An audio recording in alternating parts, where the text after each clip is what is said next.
Hallo, ich bin Franzi Knabenreich und ich bin professionelle Hundefriseurin und ich zeige euch heute mal, wie ihr euren Hund richtig pflegt.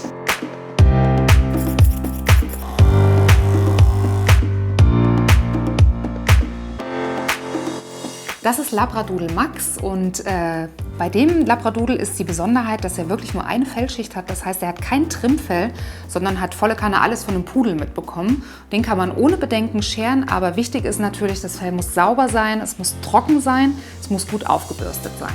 Und Max ist frisch gewaschen, jedoch werde ich ihn jetzt auf jeden Fall noch mal richtig gut aufbürsten, das Fell, dass ich später mit der Schermaschine gut durchkommen kann. Und dafür benutze ich auf jeden Fall diese Bürste. Könnt ihr ruhig die große nehmen, weil es ist ja auch ein großer Hund.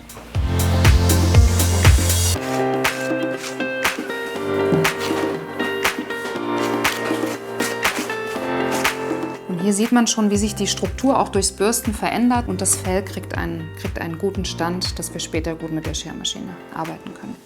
So, der Max ist jetzt gut durchgebürstet, aber ich checke auf jeden Fall mit diesem Kamm nochmal, ob wirklich kein Filz überall ist, weil es ist ganz, ganz wichtig, dass die Schermaschine wirklich durch perfekt gebürstetes Fell durchfährt.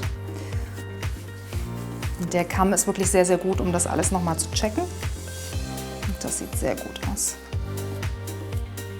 Für so einen großen Hund wie Max würde ich auf jeden Fall die Moser Max 50 benutzen und die hat schon einen voreingestellten Scherkopf von 1 mm und ich würde hier den lilanen Scherkopf mit oben drauf, den Aufsteckkamm oben drauf setzen, der schon mitgeliefert wird und das sind 6 mm, also insgesamt sind wir dann bei 7 mm. Und der wird einfach hier so oben drauf gesteckt.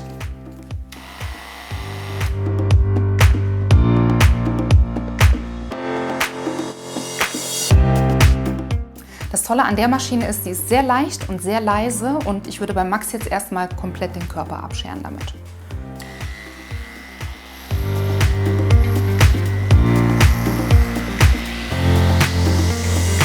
Wenn man Pudel oder Pudelmischlinge abschert, die so langes Fell haben, verbirgt sich darunter meistens eine Überraschung, denn das Fell, das wird viel dunkler und somit sieht der Hund auch jünger aus.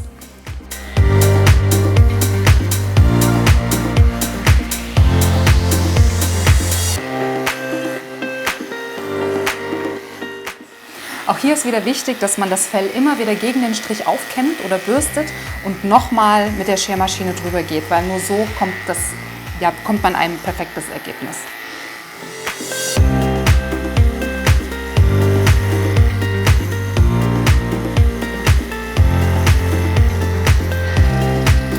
Also bei Max schere ich bis zur Muskulatur von den Beinen mit einer Scherlänge oder mit einem Aufsatz. Und die Beine würde ich auf jeden Fall mit einem höheren Aufsatz scheren, weil das einfach natürlicher aussieht, wenn die Beine ein bisschen breiter sind. Aber den Körper, hier oben der Ansatz am Kopf, von hier ab kann man quasi scheren, den ganzen Hals runter bis ungefähr hierher, kann man komplett scheren.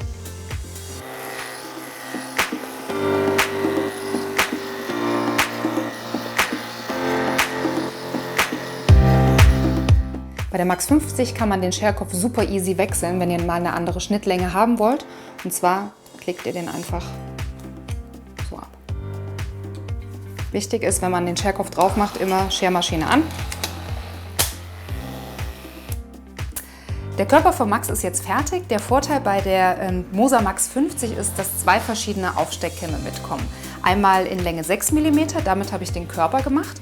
Und dann haben wir 13 mm Länge, damit mache ich die Beine. Das heißt, wenn man sich eine Max 50 kauft, hat man schon 2 verschiedene Längen mit dabei für Körper und Beine. Das ist perfekt.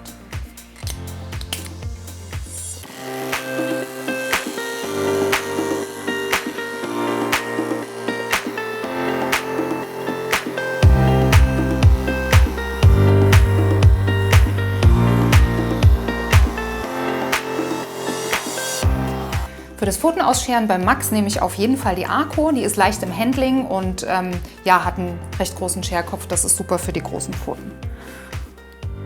Wichtig ist, dass man nur in diesem Bereich, der sehr kitzlig oft bei den Hunden ist, nur in diesem Bereich die Haare ausschert. Ne? Und vor allem die Pfote richtig fest und sicher hält, weil der Hund schon sehr kitzlig an den Pfoten auch ist. Fein, Max, prima.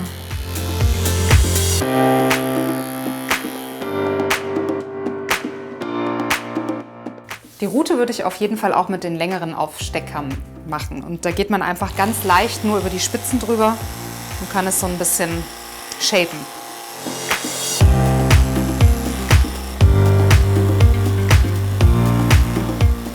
Wie man den Kopf macht, das bleibt jedem selber überlassen. Ich würde einfach mit dem längeren Aufsatzkamm gegen den Strich scheren, dann kriegt ihr einen schönen Teddy-Cut.